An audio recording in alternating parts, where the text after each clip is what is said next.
Have you ever felt completely lost in your spiritual journey? Since you click on this video, chances are you could have. Maybe you're feeling a little bit hopeless right now. Do you remember what it's like to feel connected, to feel guided, to feel like you were part of something bigger? But right now, maybe it feels static or like you're walking through thick fog that doesn't let you see ahead or see very clearly. Maybe the same practices that used to bring you peace now feel empty. Or how about when you reach to the universe, God, spirit, you just hear an echo. You don't feel like you're being listened to.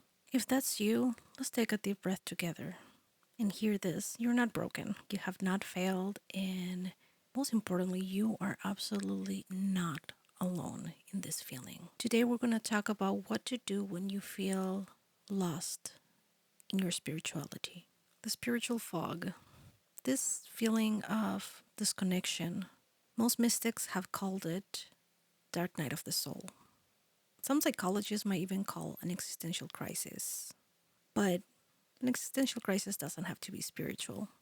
Well, whatever you call it, labels don't matter. What is terrifying is that spirituality is often one of our anchors. This anchor is supposed to ground us, but now is dragging and makes it feel adrift. So, how do we do now? How do we navigate the fog? So, here are some 4 steps to help you through this season. Remember that everyone is different and you might need other tools, other people, other ways of help. I really hope that this at least gives you a start, something that you can grab onto on this time of hopelessness, of feeling lost. Step 1 is by far the hardest. Stop fighting the fog. When we feel lost, our instincts say to start looking for a way out. Some might start to panic. We start trying harder. We force ourselves maybe to meditate longer, pray louder, read more and more books, try more rituals. We desperately try to claw our way back to that feeling of connection, maybe that feeling of feeling protected. But unfortunately, spirituality is just not a mood that can be forced. It's almost like a relationship. Imagine a friendship where one person is constantly demanding, feel close to me right now. It just doesn't work that way. Give yourself permission to give lost. Acknowledge, but without judgment. Say to yourself, right now I feel disconnected. I feel lost. But that's okay because I'm going to find my way back. Remember that this feeling isn't a punishment. It's often just a season. It's the winter before the new growth. And acceptance, awareness, is the first step out of the panic loop. Step 2, let's simplify, especially if we have been trying really, really hard.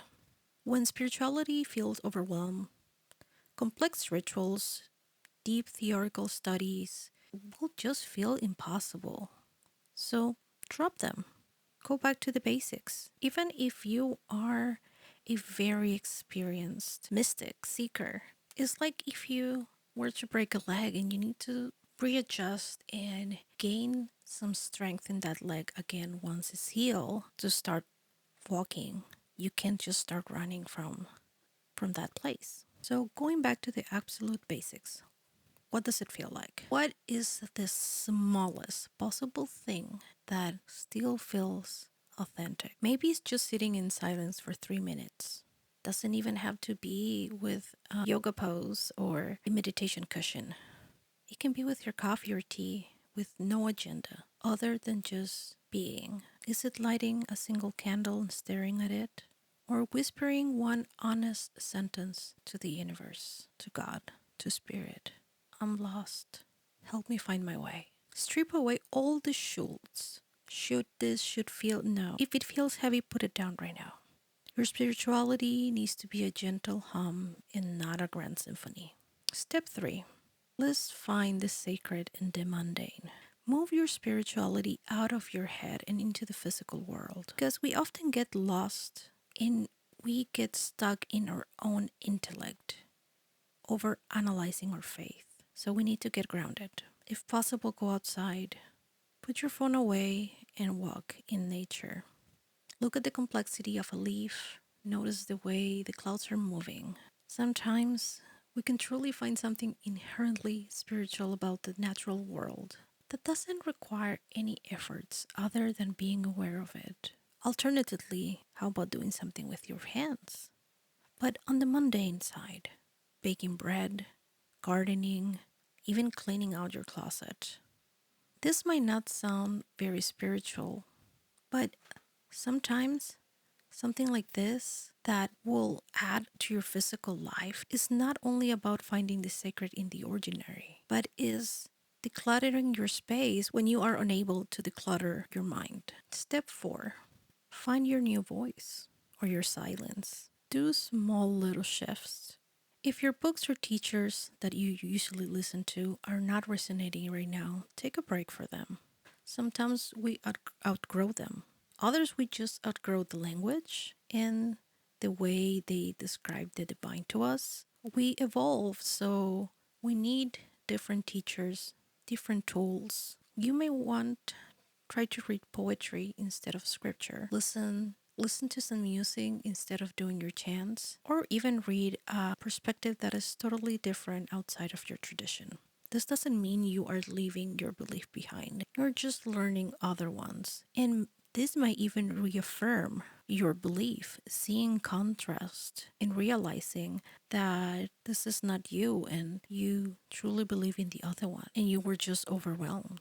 Most importantly, seek silence whenever possible because sometimes we feel lost because we actually cannot hear the guidance of Spirit of God that is trying to show us a new direction because we are too busy listening to the old instructions, to the old practices that we were taught or learned from books.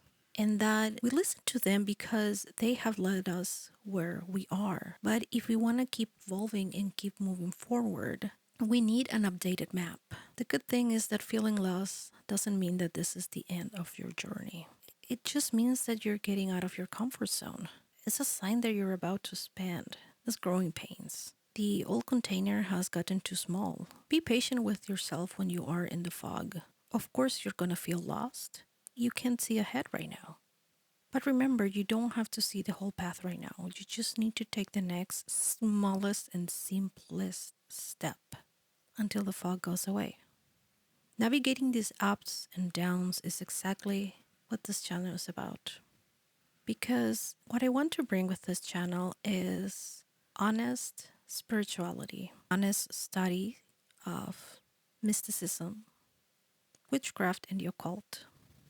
If this video helped you even just a little bit to feel less alone today, please consider subscribing. We would love for you to join our community here. We're all just walking our own journeys, hanging there, and I'll see you on the next video.